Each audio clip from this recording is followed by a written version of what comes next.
stopping by for the third little installment on the topic of healing. I have often thought that sometimes we're very biblically illiterate, but we're relationally inept. Otherwise, we kind of know Bible stuff and spiritual stuff really well, but human stuff we don't know real well. The whole matter of the administration of the gifts of the Spirit, there is a spiritual dynamic and there's a human dynamic. There's a psychology that goes with the administration of the gifts of the Spirit.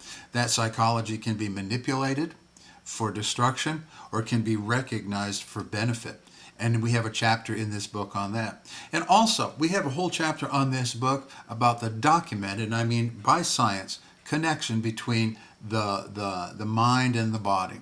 In this way, how non-material things affect our material being. Fear, anger, stress, anxiety, bitterness, and so forth. Documented case after case after case of how those things affect our physical being negatively.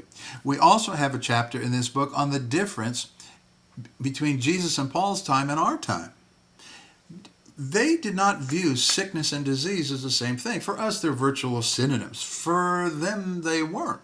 And that makes a pretty big difference when you come to read those passages in the Scripture about healing. What's he talking about? How did they view it?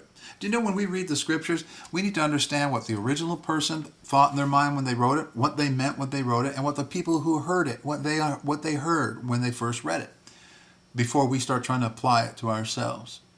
If this sounds at all interesting to you, there will be tons of content in our book on healing.